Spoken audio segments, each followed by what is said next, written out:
Wasatiyah merupakan prinsip-prinsip yang dibawa oleh Islam itu sendiri. Kalau mencuri kedua kalinya dipotong kakinya. Begitu pula ketika mencuri ketiga kali dipotong tangan yang sebelah. Tidak ada alasan untuk mengatakan Islam itu memaksa, tidak ada. Pengennya itu ya ada sebagian kelompok yang menginginkan negara ini tetap ingin menjadi negara Islam. Kemerdekaan ini tidak hanya dilakukan oleh orang-orang Islam dan juga tidak oleh orang-orang Kristen dan sebagainya, tapi adalah kebersamaan. Memangnya kenapa sih Islam sudah jelas begitu kok masih dipersoalkan?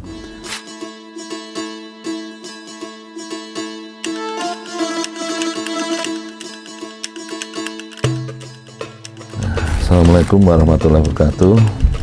Waalaikumsalam warahmatullahi wabarakatuh. Alhamdulillah pada siang hari ini kita podcast dengan judul Islam Wasatiyah dalam bingkai NKRI. Alhamdulillah telah hadir di studio ini Salma dengan Bapak Dr. Andes Kiai Haji Mukhlis Hudaf, yang mana beliau adalah Ketua Pembina Yayasan Jamaah Haji Klaten, Rois Suriah Pengurus Cabang Nahdlatul Ulama Kabupaten Klaten, dan Ketua Basnas Kabupaten Klaten, Dewan Pertimbangan MUI Kabupaten Klaten, Mustasar Pengurus Wilayah Nahdlatul Ulama Jawa Tengah, dan pengasuh Pondok Pesantren Mambaul Hikam. Assalamualaikum Pak Yai. Waalaikumsalam warahmatullahi wabarakatuh. Sehat walafiat Pak Yai. Alhamdulillah, selalu sehat dan selalu bersyukur. Alhamdulillahirabbil alamin. Pada siang hari ini langsung kita akan memulai kegiatan acara podcast ini, yaitu dengan judul Islam Wasatiyah dalam bingkai NKRI.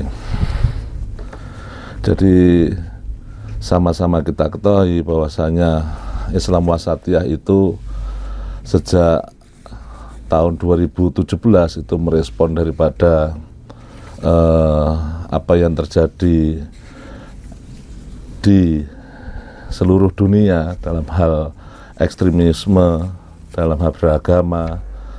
Nah, untuk itu ada konsep wasatiyah Islam ini didengung-dengungkan, dikampanyekan agar wajah Islam itu sesuai dengan aslinya Pak Yai, tidak fanatisme dan segala macam.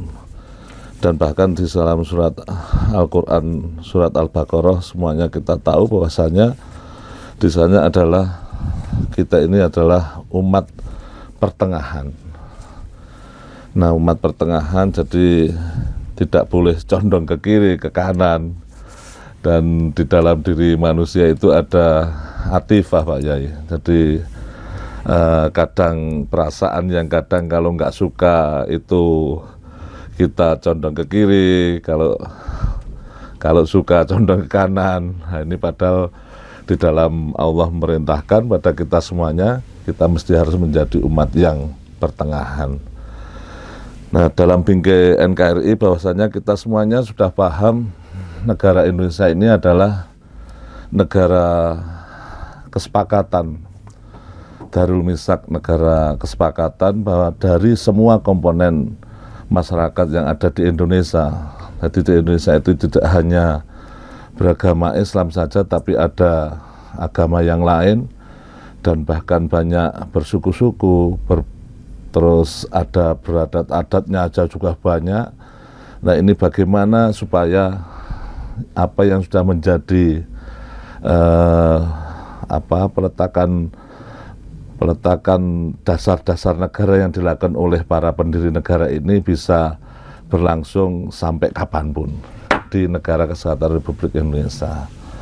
Nah, untuk itu monggo Pak Yai, ini mohon penjelasannya terkait dengan Islam Wasatiyah dalam bingkai NKRI ini. Untuk itu monggo Pak Yai. Baik, Assalamualaikum warahmatullahi wabarakatuh. Waalaikumsalam warahmatullahi wabarakatuh. Alhamdulillahirabbil alamin. Wassalatu wassalamu ala asyrafil anbiya wal mursalin سيدنا ومولانا محمد وعلى آله وصحبه أجمعين فلا حول ولا قوة إلا بالله العظيم. Para pendengar dan pemirsa dan dimanapun Anda berada, dalam acara podcast yang berjudul Islam Wasatiyah atau Moderasi Islam dalam Bingkai NKRI, kami akan menyampaikan beberapa hal yang barangkali dianggap penting, yaitu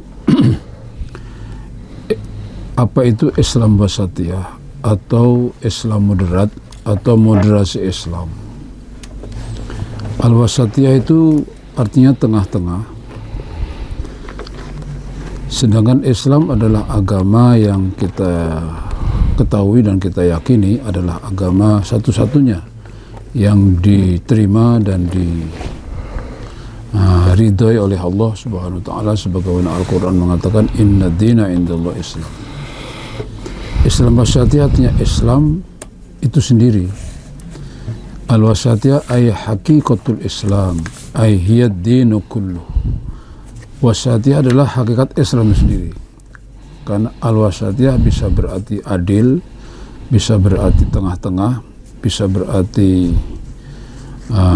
tidak berpihak kemanapun tetapi berpihak kepada kebenaran, karena memang wasatiyah merupakan prinsip-prinsip yang dibawa oleh Islam itu sendiri.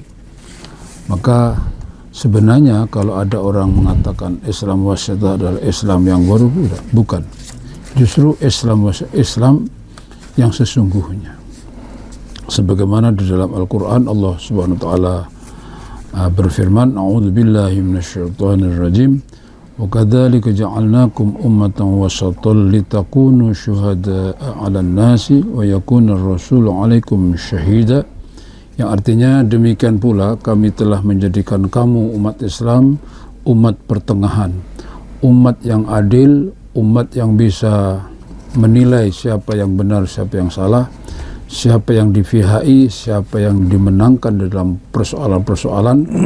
Itu artinya wasaton. Wasaton artinya bisa menilai siapa yang benar.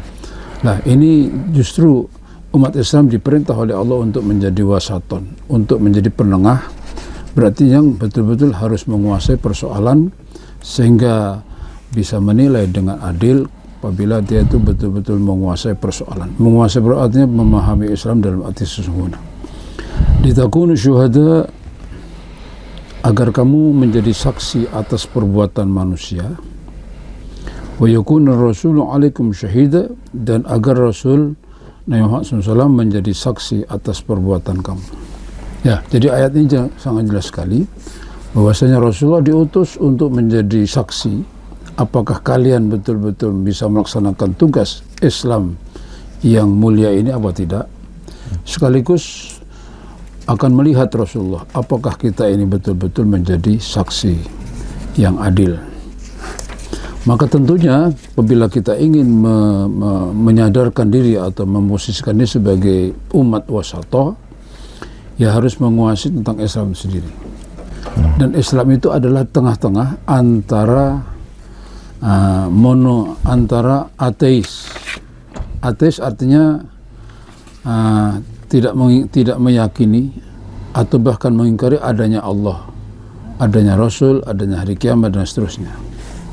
Sedangkan politeisme atau politeis adalah orang yang meyakini adanya banyak Tuhan, meyakini adanya banyak agama, sehingga menganggapnya semua agama benar. Lah, Islam itu justru di tengah-tengah. Al-wasatiyah ay qasdun bainal minal. Tengah-tengah artinya tidak cenderung kepada ateis yang mengingkari adanya Tuhan, tidak juga politeis yang meyakini, mempercayai adanya banyak Tuhan atau membenarkan semua agama.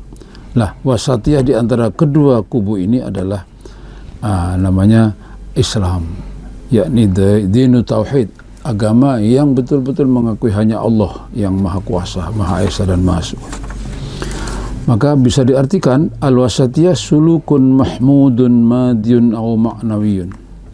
Wasatiyah adalah sikap perilaku dan amal perbuatan yang terpuji, baik yang bersifat materi maupun immateri, ya'simu sahibahu minal inzilak fi tarafain, yang mana menghindarkan pelakunya dari terjatuh atau terjebak ke dalam dua ekstrim, fi tarafain, mutaqabilain yang berhadap-hadapan, au mutafawitain atau yang bertentangan, baik dalam kehidupan agama maupun kehidupan dunia. Sekedar contoh, wasatiyah itu tidak hanya di dalam agama, tetapi dalam segala hal selalu berada di tengah, baik di dalam bertauhid, bersyariat maupun bermuamalah.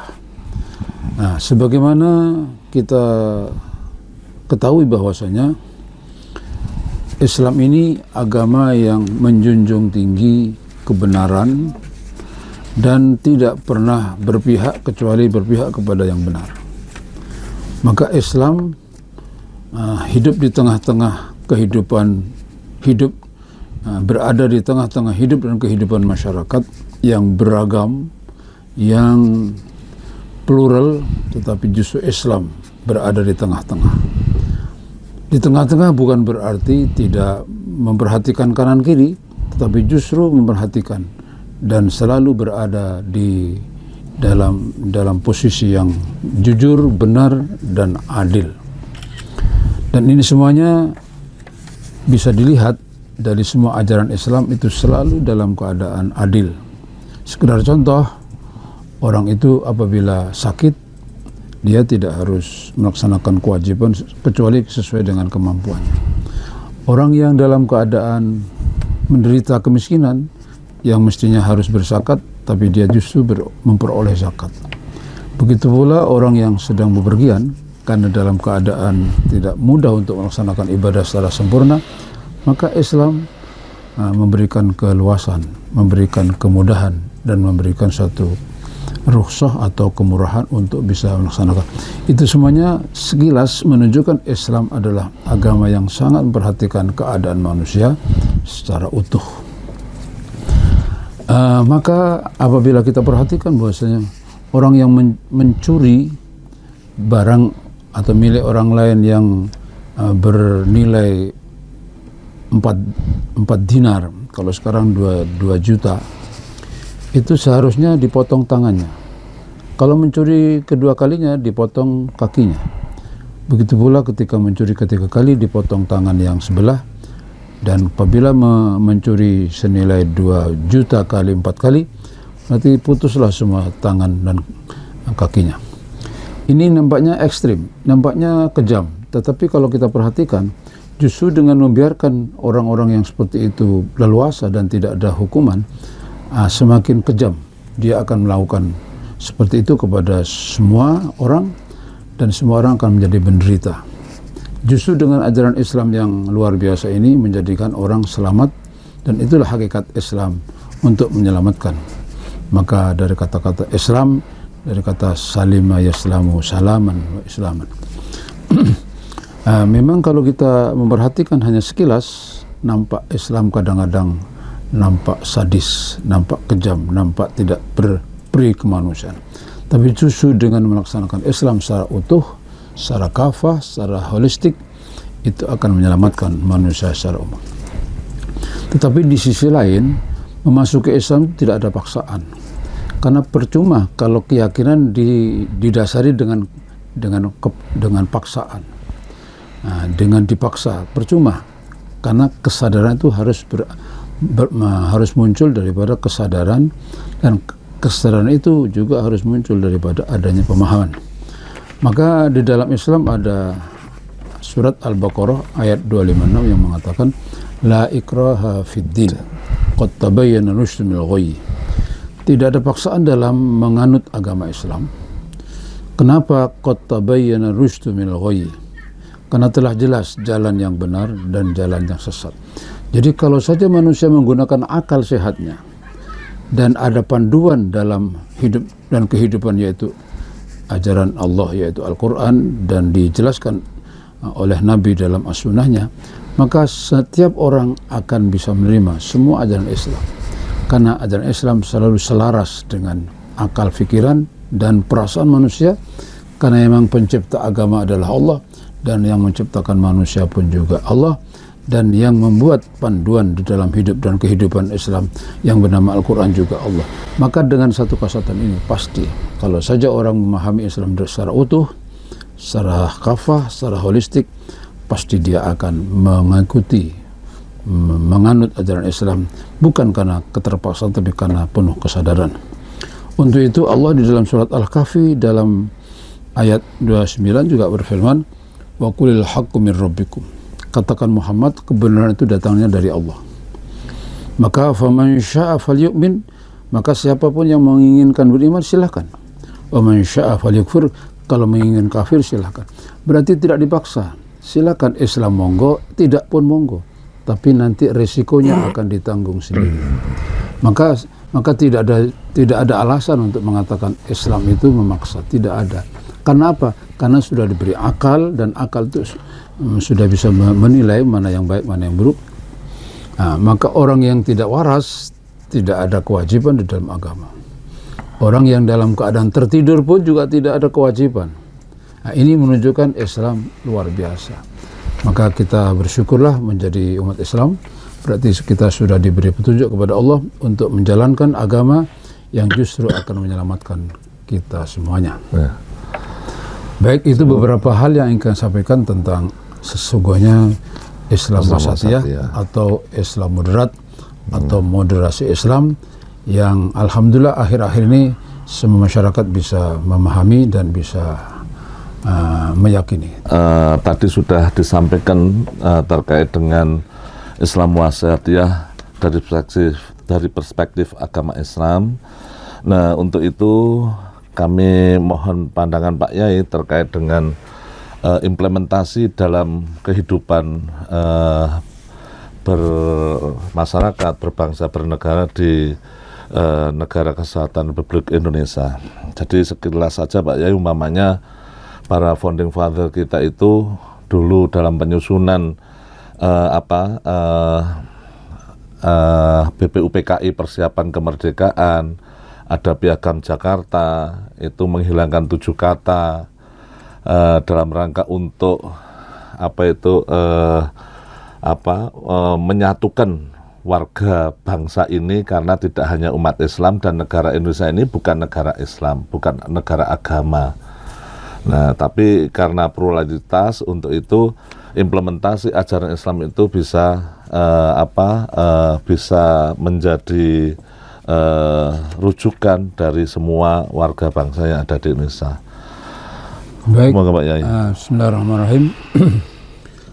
Sekali lagi kita bersyukur mempunyai agama yang luar biasa, agama yang memberikan jawaban terhadap persoalan-persoalan baik itu pribadi, masyarakat, bangsa dan negara, yaitu ajaran Islam yang sekarang dikenal lagi Islam wasatiyah. Sebagaimana diketahui bahwasanya negara Indonesia khususnya adalah di sebelumnya Islam, sebelumnya negara kesatuan Republik Indonesia adalah dikuasai oleh penjajah dengan penuh kezalimannya, dengan penuh kesewenang-wenangannya. Tapi alhamdulillah dengan bersatunya masyarakat bangsa Indonesia, yang itu tidak hanya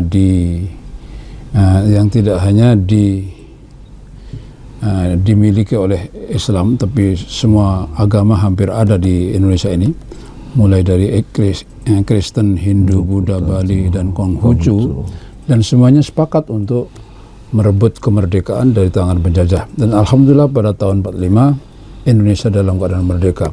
Dan perlu disadari, kemerdekaan ini tidak hanya dilakukan oleh orang-orang Islam dan juga tidak oleh orang-orang Kristen dan sebagainya, tapi adalah kebersamaan.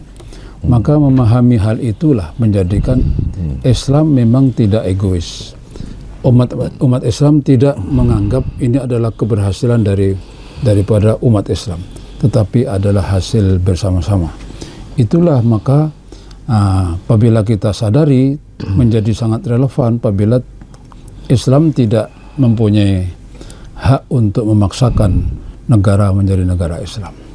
Maka apabila ada kelompok-kelompok yang menginginkan negara Islam, mungkin mereka belum memahami tentang sejarah berdirinya negara NKRI ini. Tetapi bagi orang yang memahami betul-betul ini berjuang, dilakukan oleh semua elemen bangsa yang tidak hanya dari kalangan umat Islam, maka menjadi sangat wajar apabila negara ini tidak dipaksakan dengan atas nama suatu agama tertentu. Maka lebih tepat dengan Negara Kesatuan Indonesia. Maka menjadi bukan berlebihan apabila Piagam Jakarta yang 7 kata itu dihilangkan dalam rangka untuk menjaga persatuan dan kesatuan.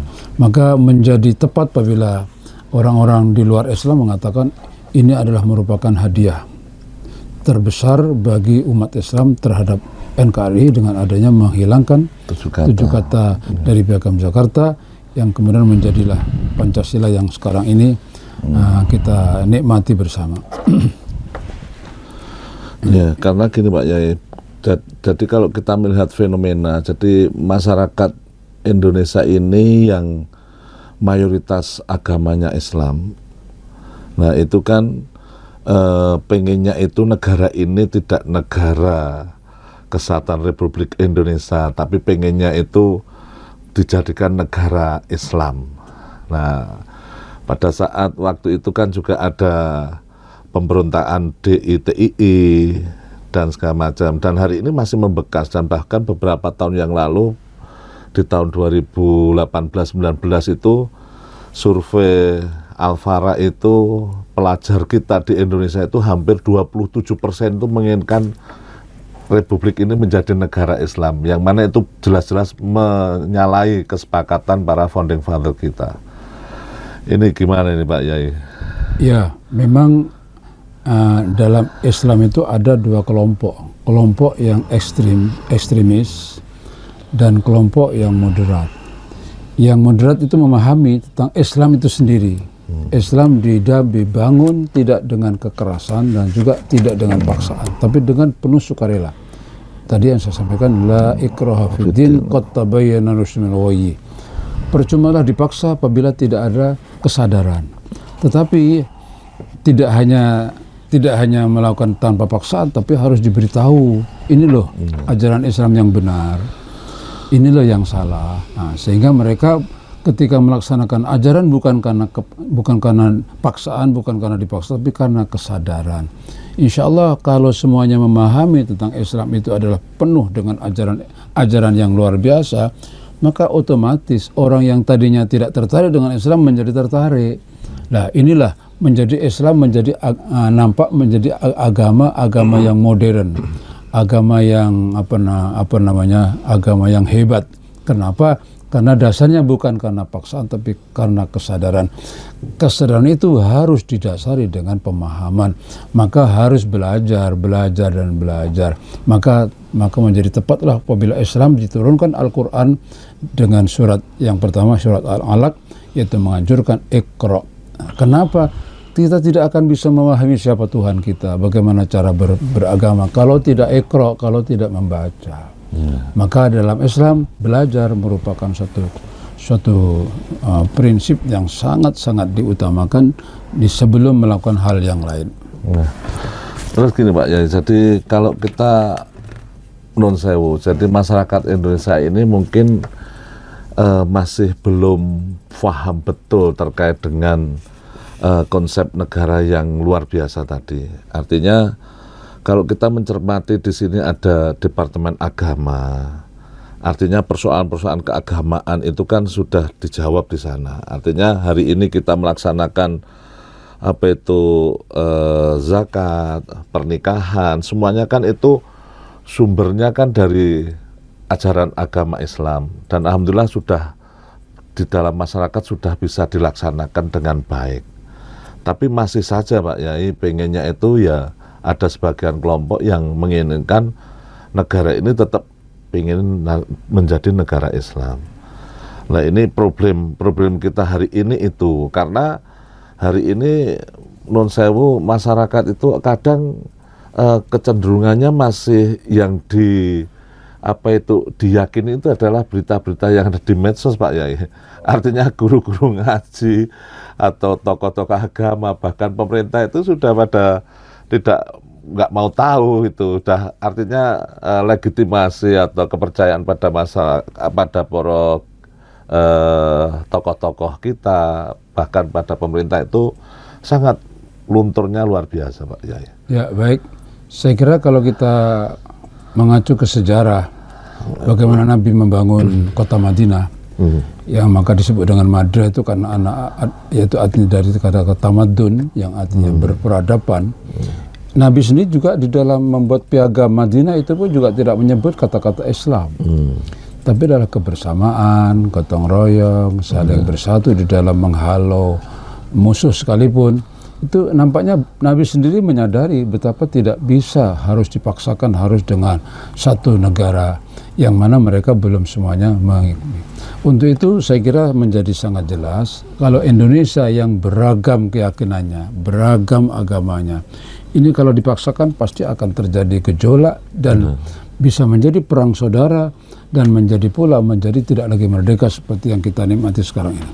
Nah, sebaliknya justru dengan adanya kita bebaskan, tapi di sisi lain kita juga beri pencerahan tentang hebatnya Islam, mereka buktinya sekarang yang dulu sebelum Islam datang, Islam ini hanya 5%. Tapi justru dengan adanya Wali Songo yang berdakwahnya sangat-sangat santun, sangat-sangat bijak, sekarang menjadi 85% Islam dan tanpa adanya suatu peperangan, tanpa adanya suatu pemaksaan.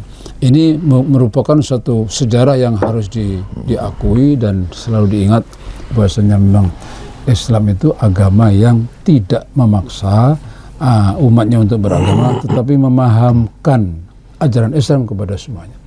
Jadi buktinya sejarah mengatakan Nabi itu tidak pernah memaksa, tapi justru dengan menunjukkan akhlak beliau yang mulia, mereka dengan penuh kesadaran untuk memasuki Islam. Nah, ini saya kira merupakan satu bukti atau satu fenomena yang harus kita yakini, kita akui untuk tidak perlu dipaksakan. Nah, terus gini Pak Yai, jadi tahun 2019 itu Syekh Al-Azhar, Grand Syekh Al-Azhar, Syekh Ahmad Thoyyib itu datang ke seminar konferensi umat Islam di Bogor, Pak Yai, waktu itu. Dia belajar terkait dengan Islam wasatiyah, karena melihat Indonesia yang penduduknya beraneka ragam, tapi kok masih bisa bersatu. Nah, ini kan luar biasa, dan bahkan kita mengetahui semuanya bahwa dasar negara kita Pancasila itu desanya itu diambil dari ayat-ayat Al-Quran, namanya persatuan Indonesia dalam hal musyawarah wa amruhum syura bainahum dan sebagainya. Nah, ini kok masih saja Pak Yai, ini masyarakat kita itu yang punya pikiran-pikiran yang ingin negara Islam. Artinya kalau kita bicara masalah Islam wasatiyah dalam bingkai NKRI ini mestinya bagaimana ke depan? Apakah kebijakan pemerintah dalam hal kurikulum untuk anak-anak di tingkat pendidikan atau bagaimana? Karena mesti harus didunungke, Pak Yai. Ya, saya kira memang kompleks persoalannya. Tapi kalau sebenarnya kembali kepada ajaran Islam sendiri sudah selesai. Karena Islam diturunkan dalam keadaan penuh menghargai semua keyakinan. Tadi tidak ada paksaan dalam Islam karena sudah tahu mana yang baik, mana yang buruk. Tapi kenapa masih juga ada di antara umat kita yang masih memaksakan untuk itu? Ya, itu banyak faktor. Mungkin karena belum fahamnya. Atau mungkin juga pokok ya. Atau mungkin juga literasi yang mereka baca itu tidak seperti itu, sesuai dengan keinginan kelompok-kelompok yang menginginkan Islam di Indonesia ini tidak utuh. Indonesia tidak aman, Indonesia tidak rukun, Indonesia tidak merdeka. Itu bisa saja seperti itu. Nah, tapi sebenarnya mereka itu apakah juga komit dengan Islam sendiri apa tidak sebenarnya? Mereka yang menginginkan itu. Jangan-jangan mereka menginginkan satu keinginan Islam secara utuh, tapi justru mereka kesehariannya jangan-jangan tidak justru tidak utuh, komitmen. kafah. Ini yang perlu diperhatikan ya. Tapi memang sejarah mencatat bahwasanya setan itu tidak senang adanya keutuhan dalam segala hal. Maka sampai ada hadis Nabi, qad ya'isa syaitan ayya'budahul musallu. Setan itu sudah putus asa, menginginkan untuk disembah itu sudah putus asa. Walakinna tahrish, tetapi dia masih berharap adanya usaha untuk memecah belah umat Islam. Nah, jadi artinya apa? Artinya menyembah setan dengan terpecah belahnya umat Islam ini nilainya sama. Maka mereka setan dan orang-orang yang sekelompok dengan setan sangat berkepentingan untuk terjadinya pecah belah. Maka saya menjadi curiga, memangnya kenapa sih Islam sudah jelas begitu kok masih dipersoalkan? Dan yang persoalkan nampaknya juga mereka belum memahami. Ini apakah karena itu ekstrim, merasa hebat kalau seperti itu, atau karena memang tidak tahu, atau karena memang ada kelompok-kelompok yang lain yang menginginkan Islam tidak utuh dan Indonesia tidak aman. Ini yang perlu kita sebagai PR kita, sehingga dakwah kita jangan membabi buta untuk mencegah mereka saja, tapi juga dilihat latar belakang mereka kenapa munculnya pikiran-pikiran yang ekstrim seperti ini. Saya kira itu bijak. Dan alhamdulillah di yayasan ini semuanya pemahamannya meskipun berbeda organisasinya, pemahaman, tapi alhamdulillah karena memahami Islam secara utuh, secara moderasi atau secara wasatiyah tadi. Alhamdulillah. Alhamdulillah Pak Yai. Alhamdulillah Pak Yai, tadi sudah banyak yang diulas terkait dengan Islam wasatiyah dalam bingkai Negara Kesatuan Republik Indonesia. Nah, untuk kali ini Pak Yai, alhamdulillah kita sangat bersyukur.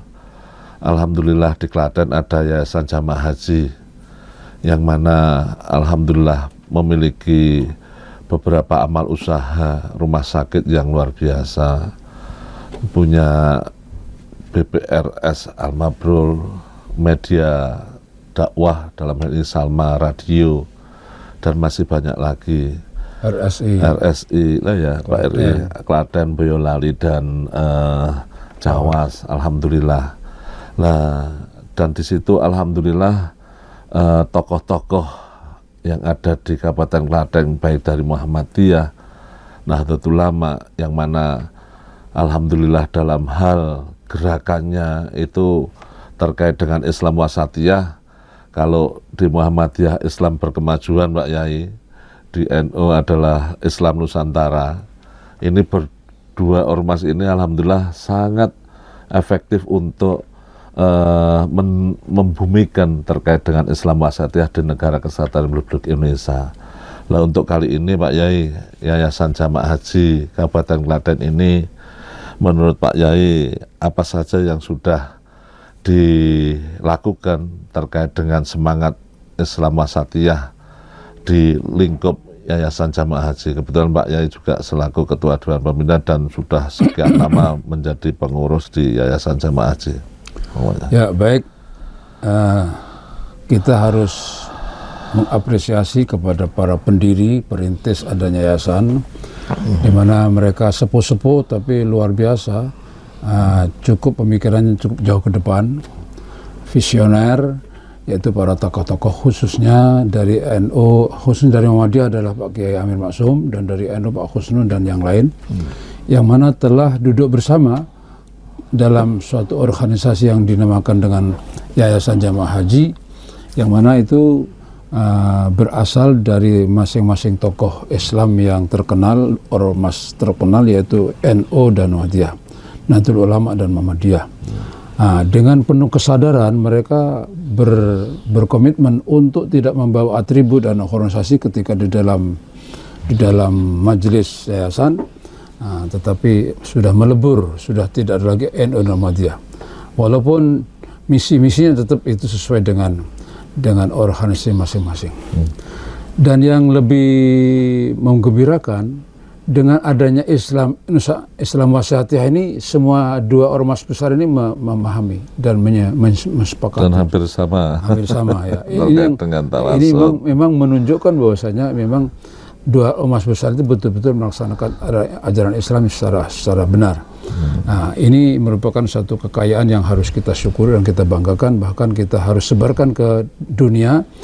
Ternyata dengan adanya dua ormas besar yang biasanya sering bertabrakan kepentingan, tapi justru dengan penuh keikhlasan, dengan penuh rasa peduli yang tinggi, akhirnya bisa berdirilah yayasan dan sekaligus mempunyai suatu kegiatan-kegiatan dan amal usaha yang luar biasa, fenomenal, yang setiap orang mendengarkan berita ini mereka berdecak kagum, ya, tercengang, karena kok bisa NU Muhammadiyah hidup atau berada dalam satu yayasan dan bisa menghasilkan. Inilah sebenarnya Islam yang sebenarnya. Nah, maka kalau ada orang yang selalu kok iso Islam jadi kok iso NU dalam Muhammadiyah rukun, itu karena mereka tidak paham atau karena mereka tidak memahami, tidak melaksanakan ajaran Islam sendiri. Kalau memahami dan melaksanakan ya harus rukun semuanya, nggak ada itu. Ya hanya setan sajalah yang tidak senang dengan kerukunan Islam. Maka kita sebagai bagian daripada yayasan harus terus menjalin hubungan dan terus mengembangkan dan terus mempertahankan dan menyempurnakan kegiatan-kegiatan yang mengarah. Sekaligus ini merupakan dakwah lisanil hal. Kita tunjukkan kepada dunia Islam sebenarnya harus seperti itu. Kalau ada percikan-percikan, itulah namanya manusia sesuai dengan kepentingannya, dan itu jangan dijadikan alasan. Islam tidak bersatu, tidak. Justru Islam itu bersatu seharusnya. Adapun bagi-bagi tugas itu biasa. Nah, namanya misalkan NU itu maju di dalam hal pesantren, sedangkan Muhammadiyah masuk dalam pendidikan. Itu bagi-bagi bagus, tapi jangan saling membanggakan diri menjadi tidak bagus. Ya, namanya kita bagi-bagi. Dalam hadis ada ungkapan yang menarik. Ada 7 kelompok manusia yang nanti di akhirat tidak akan kena panasnya mahsyar. Siapa di antara mereka? 1, mereka berkumpul karena Allah dan berpisah karena Allah. Berkumpul membicarakan bagaimana Islam melalui yayasan ini betul-betul maju, efektif dan bermanfaat. Tapi ketika pisah dalam rangka untuk memperjuangkan misi itu. Itu namanya kelompok-kelompok yang nanti di dalam padang mahsyar tidak akan terasa panas dan mahsyar. Ini artinya apa? Mendorong kita untuk bertemu karena Allah, berpisah karena Allah. Misalkan bertemu dalam rangka yayasan, berpisah dalam rangka ormasnya masing-masing. Itu adalah merupakan sesuatu yang sangat mulia sekali. Dan ini yang seharusnya kita tularkan kepada generasi, sehingga tidak ada egoisme kelompok, tidak ada egoisme organisasi. Maka sebenarnya dalam hal Islam tidak ada fanatisme, itu tidak ada. Fanatisme itu adalah al-asabiyah adamu qabulul haq inda duhuri dalil limailin ila janib. Fanatik dalam Islam, dalam kamus istilah adalah tidak menerima kebenaran walaupun jelas-jelas ada dalilnya. Kenapa? Karena ada kecenderungan kepada satu sisi. Karena dia cinta NU, seakan-akan di luar NU itu salah. Begitu pula karena fanatik terhadap Muhammadiyah, seakan-akan di luar Muhammadiyah itu salah semuanya. Itu tidak benar, ya. Yang harusnya yang benar adalah kita perjuangkan, kita bela. Yang salah meskipun kita diri sendiri, sebagaimana Sayyidina Fatimah, kata Nabi, sekalipun anakku sendiri yang salah, yang memotong, aku sendiri yang akan memotong tangannya. Nah, ini artinya apa? Artinya Islam itu tidak boleh fanatik, tapi harus tegak lurus ya. Ini yang perlu kita fahami bersama, kita fahamkan, sehingga di dalam kita beragama, bermasyarakat, berbangsa, bernegara, betul-betul menggunakan Islam wasatiyah, Islam yang lurus, Islam yang adil, Islam yang rahmatan lil alamin. Baik, saya kira itu beberapa hal yang ingin kami sampaikan, kita tegaskan. Semoga ada manfaatnya. Terima kasih. Wassalamualaikum warahmatullahi wabarakatuh. Waalaikumsalam warahmatullahi wabarakatuh. Terima kasih Pak Yai Farmesa Salma. Alhamdulillah podcast Ukhuwah pada siang hari ini alhamdulillah sudah kita laksanakan, dan alhamdulillah di Yayasan Jamaah Haji Kabupaten Klaten alhamdulillah semua pengurusnya bisa menyatu dalam yayasan ini dan pandangan-pandangan terkait dengan keagamaannya menjadi sama, dan alhamdulillah yang cukup menggembirakan ya Pak Yai, ada pembahasan masalah keagamaan, kajian selalu bersama, dan bahkan kalau rumah sakit ada sedikit persoalan terkait dengan hukum dimusyawarahkan, dibahas secara bersama. Ini kan luar biasa. Ini bentuk Islam yang moderat ya Pak Yai, artinya tengah-tengah. Dan alhamdulillah ini bisa berjalan di Yayasan Jamaah Haji, dan mudah-mudahan ini bisa memberikan manfaat kepada semua pihak, khususnya warga masyarakat Klaten dan tentu Indonesia, dan akhirnya kita bisa menikmati kehidupan ini bermasyarakat, berbangsa, bernegara di Negara Kesatuan Republik Indonesia. Mungkin itu dari saya, kurang lebihnya mohon maaf. Akhirul kalam, Assalamualaikum warahmatullahi wabarakatuh. Waalaikumsalam warahmatullahi wabarakatuh.